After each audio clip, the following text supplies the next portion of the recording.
Greetings, ladies and gentlemen of the interwebs. I am Zack. I'm Jacob. And we are back again, reunited, for another little video.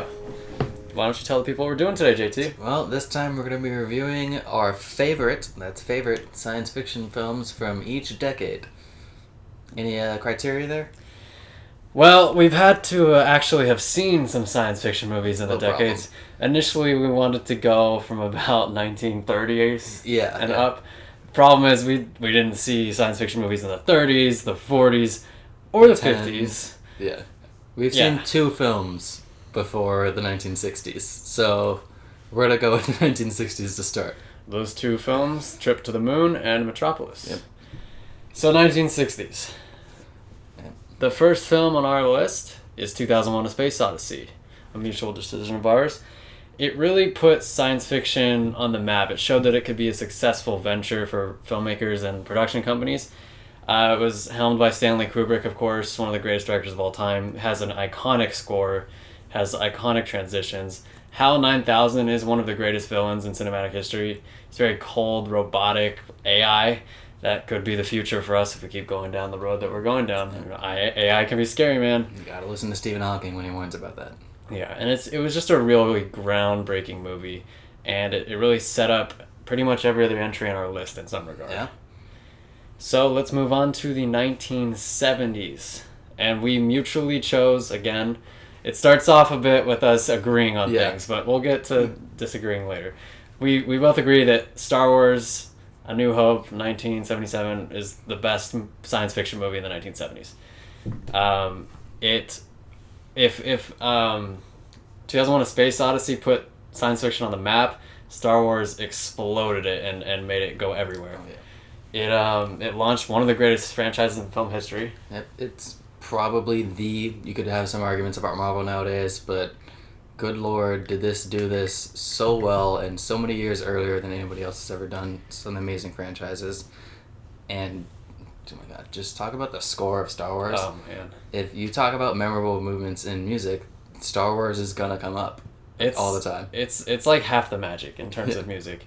You really feel like you're in that galaxy far, far away, but you're not too far away in that you can't relate to these people. Yeah.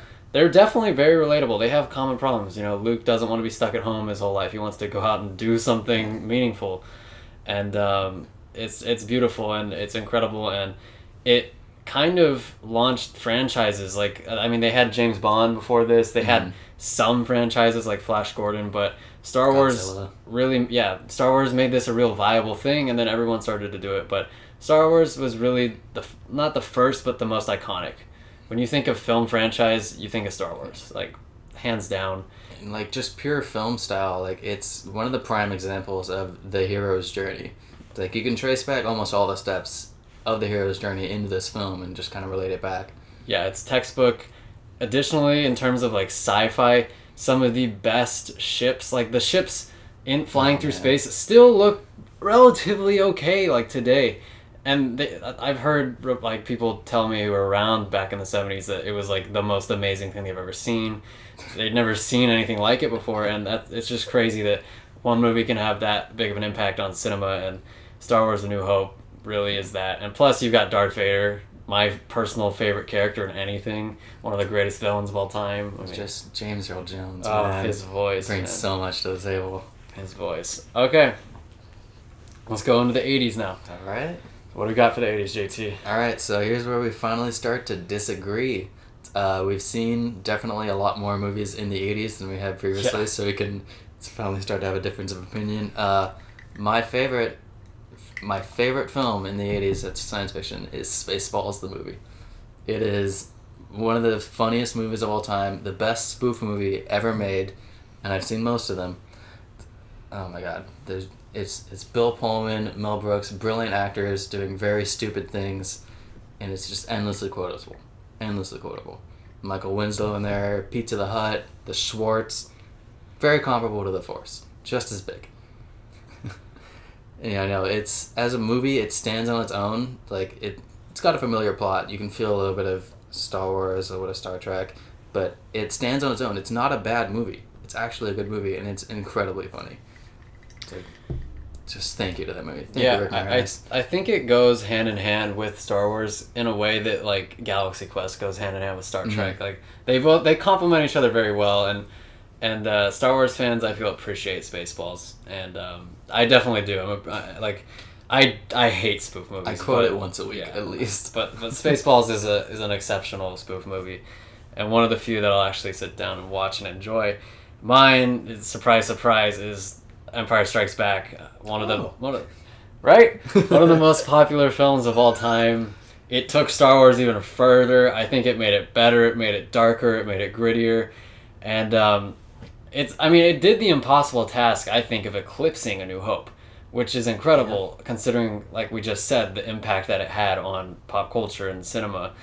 And it further develops excellent characters like Luke Skywalker, Princess Leia, Han Solo, Darth Vader. It really puts the lens on Darth Vader more, because Darth Vader actually didn't have a lot of screen time in the first movie. I think he had like 20 minutes or something. And this one puts that lens on him, focuses on him a bit. We get to see what he's doing a lot. And then in the end, you have that plot twist. No, I am your father, and blows everybody's minds. Still one of the most iconic lines in history. And one of the most misquoted lines That's of all time, true. too. Luke, I'm your father. And again, in the end, the heroes don't win. And I like that, too, because, in real life, not all the good people don't win. But, Han, heroes don't always win. No, Han gets frozen in carbonite. Darth Vader cuts off Luke's hand, tells him that he's his father. The rebels kind of are on their tails. They got kicked out of Hoth. They got kicked off of Bespin. It's all a mess. Nothing's going well for them, and I think that it was a bold choice to end the movie like that, but it was a good one, and it's made for one of the most iconic films of all time. And that's moving brilliant. Into the 90s, what have you got? 1990s. All right, this might surprise you, but this is actually in the 90s. 1999, The Matrix. It's one of the best action movies of all time. One of the best shoot 'em ups. Oh my god, it's just brilliant. Yeah, I had a tough time with this. It was between mine and The Matrix. Yeah. And I ultimately went in a different direction, but I love The Matrix. It's a great movie. Good lord. You have slow motion, brilliant sunglasses, and everybody's wearing leather. It just looks so crisp. And not to talk about, just slow motion in general, but one of the best slow motion scenes of all time in the Trinity Help into what people call The Matrix. It got its own, Kleenex tissue name. You just lean back and roll, and then the circle camera goes around. It's one of the most beautiful things I've ever seen on film. It's definitely one of the most technologically impressive films from a standpoint of just they popularized slow motion, these kinds of leaping in the air and kicking and using the wires to do all these acrobatics. They made a lot of that popular. I mean, the industry was oversaturated with some of that stuff after The Matrix came out. For a while. And they didn't do it as well because they didn't have the characters that we have here. So we have Keanu Reeves, Mr. Breathtaking himself, just killing it, and then Agent Smith, Hugo Weaving just absolutely destroys it as this almost all powerful evil that cannot be beaten until he is. And you kind of forget that it is science fiction because there's all these layers to it. They're in this computer generated world that's created by these machines, and in some sense it's like what happens to 2001: A Space Odyssey, but further down the line once the machines take over. It's a terrifying thought. It really is, but all of humanity gets condensed down to this. One of the worst fates that humanity ever suffers. God. Just penetrated in every orifice, all on your body by life-sucking tubes. As for mine, I went with Jurassic Park. The other. Again, it's exceptionally iconic. It brought dinosaurs to the big screen in a way that no film ever has. I mean, go back and watch movies that have dinosaurs in it before Jurassic Park. There's stop motion crap and it just looks bad. Jurassic Park, I think, holds up very well today. I think in some parts it looks better than Jurassic World, because Jurassic World predominantly went with CGI. The Indominus Rex is, I think, all CGI. Jurassic World, it just... Sometimes it looks like it's CGI. And those movies where you're like, oh, come on, I know this isn't real. Oh.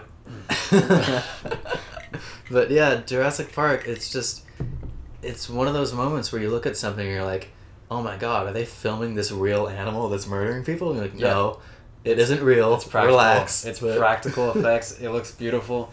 Granted, there are some shots where you're like, that's CGI, like the T-Rex at the end where it comes in on the raptors. But when it's chasing the Jeep in the night in the rain, it looks 100% real. I'd buy that any day of the week. It looks so good. The music is iconic as well. Steven Spielberg. It's quotable. It's intense. It combines all these different kinds of elements from genres. Like, you got horror. It's kind of funny sometimes. It's intense. It's dramatic. And they do it so seamlessly and well. And lastly, Jeff Goldblum. God. Jeff Goldblum. You fit him into your movie and it makes sense. It's a good movie. Yeah, I mean, back to the quotable thing. His quotes are most of the quotable ones. God, my entire family makes fun of a laugh he does. But there's literally a laugh that we think he does is fake in the helicopter. He goes...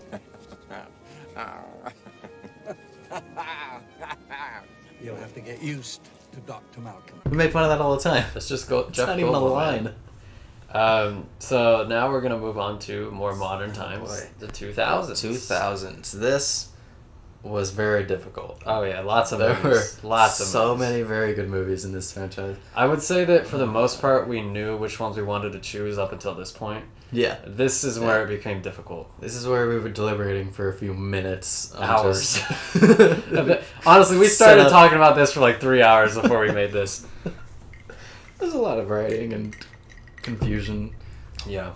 Okay, so my pick, my favorite science fiction of the 2000s era is Treasure Planet. It is the sleeping giant of Disney movies you may have never seen. It's Treasure Island in space, therefore space pirates. It's awesome. It's so cool. There's great characters in it. Jim is one of the most relatable characters I've ever seen in my life. You know, there's fatherhood issues. It's just trying to find oneself in conflict. The theme is brilliant. The Jim's theme himself, sung by John Zack, one of my favorite songs of all time. Like it's a classic movie. Yeah, this is a movie that you've kind of championed for like as long as I've known you, and finally, like, I think you got it for me, and I watched it. And I can't believe I've never seen the movie before. It's really good. It's very creative, very different from your average Disney movie. Mm-hmm. I believe Joseph Gordon-Levitt's in it. Yeah, he's great. It's just a kooky cast, weird characters. I liked it. I liked it quite a bit. It's just tragically underseen. Yeah. Like, try to spread the love if you know it. And seamless transition here, but speaking of tragically underseen, my favorite movie of the 2000s, science fiction wise, is Serenity. If you haven't heard of Serenity, maybe you've heard of Firefly, the tragically cut short television series from like 2004, Joss Whedon, 2002. right? Yeah, Joss Whedon, Nathan Fillion, phenomenal series. The few people that did end up watching it, they were pissed. So they fought tooth and nail with Fox to get a movie. I think Universal ended up making the movie. And what we got was a perfect ending to the Firefly story. It was one of the most intense movies I've ever seen. Probably because I became so attached to these characters through the first season of Firefly. I fell in love with them. So to see them in all this peril and intensity, it freaked me out. It's horrifying. But a happy experience nonetheless that we even got this movie. Now, it's a space western. There's not too many of those. I think it's the best one ever. It's severely underrated. Again, not a lot of people have seen Firefly, so not a lot of people are going to go see this movie. But that being said, I think it does stand on its own. Like, I could see... It does restart its own story. You could watch it and kind of understand everything, and then watch Firefly as a bonus. Yeah. It's an interesting take on a sci-fi universe. You know, they don't have aliens in this at all. It's all humans. There's different kinds of humans. You know, you have the Alliance, which is the inner solar system, and they're like the rich, powerful guys. And then you have the I guess the Rebels. I don't remember. I think they're called the Brown Cloaks or something. Yeah. And they inhabit the Outer Rim, and they're it's kind of like the Civil War, the American Civil War, but like, you know, the people in the southern guys weren't, you know, assholes and slavers. They just wanted to be treated equally, and then they lost. So you kind of get this whole loser's perspective, and it slaps you with realism despite you being in space, and it's very unique, and I very much appreciated that. It's different from Star Wars. It's different from Star Trek. It's different. It's kind of rare to see like a legitimately good space western. Yeah. It's like, it's a space western. He's got a bandolier on, man. But it works. It works. Now moving to the most modern that we can possibly be, and probably the most difficult one for you. I spent probably 10 minutes in like just sheer dumbstruck thought trying to pick between my choice right now and Arrival. So my choice right now is Interstellar. One of the best science fiction movies of all time. It's gonna stand out as one of the best films of all time for a very long time. It's Christopher Nolan at his best, just talking about the human condition in all types of stress. Like, you feel so much emotion, and you're not watching the emotion, you understand it. So when Matthew McConaughey breaks down in sadness, you feel that with him. You feel the existential loss as he's aged away from his children, where his kids are now his age, and he's grown out of being a father, and now he's just some person that they're talking to in the distance. Mm-hmm. And then you understand Matt Damon, where he doesn't want to be lonely his whole life. He doesn't want to die on an icy planet away. So he tricks people to come into him. You understand the villain. That's so rare that you actually understand somebody like that. Well, it's a primal fight for survival. It's like when you're drowning, like you want to be careful when you're trying to save a drowning person, because they're gonna do whatever they can to save themselves instinctually. So that's why he's so relatable. I mean, I agree. This movie was in my top 3. I kind of struggled with this as well. I ultimately went in a different direction, but Interstellar is an underrated movie. One of Chris Nolan's best, I think. Not a lot of people feel that way. We have long since kind of been in this film's corner. Yeah. Oh my god. Seeing this movie in the theater was incredible. Like, from the sound to just the scope of it on the big screen. Yes. I hope they put it back in theaters. One of the best scores of all time. If you can manage to listen to it in a surround sound setting, just a couple speakers around you, or maybe go see a new showing in a theater if they ever do it. It's one of my favorite experiences I've ever had. Gosh. I'm in agreement there. Definitely one of the best science fiction movies of the 2010s. I went with Blade Runner 2049, and despite being a sequel to like a, I guess now successful movie in Blade Runner, Blade Runner also wasn't very successful back when it came out. But despite, Blade Runner being a well-known movie, Blade Runner 2049 didn't do too well at the box office. But it's one of the most beautiful films I've ever seen. It's very thought-provoking. It's a visual masterpiece. And it's arguably better than the first one. I could see the argument. I don't know if I'd go that far. The first one's very good. Again, it's classic, but I could understand someone arguing for Blade Runner 2049 being a superior movie. It has an incredible color grade. It's beautiful and hauntingly desolate. It could be what lies ahead of us in the future if global warming continues the way it's going. Very realistic in that sense. Again, some of the best cinematography I've ever seen. Very clean, but yet very lived-in universe that they're showing us. And it perfectly captures the essence of the original. The neon lights combined with like this dirty aesthetic, clutter everywhere on the streets. It's perfect. It goes hand in hand with the first one. And it's one of Ryan Gosling's best performances. And hearkening to that forward a little bit, he's kind of a pointless protagonist too. Like, he's our protagonist, and he means a lot to us because we follow him throughout the movie, but within the universe, he doesn't mean a whole lot. He's ultimately not the hero of his story. He's ultimately used as kind of a tool. And some would call that pointless, but I think that's how it is sometimes. Like, sometimes you can't be the hero. Sometimes you're just something that allows the hero to succeed, and that's kind of like what this is. And it was a cool direction that they took in that. It's a path that often isn't taken, and I'm glad they did it.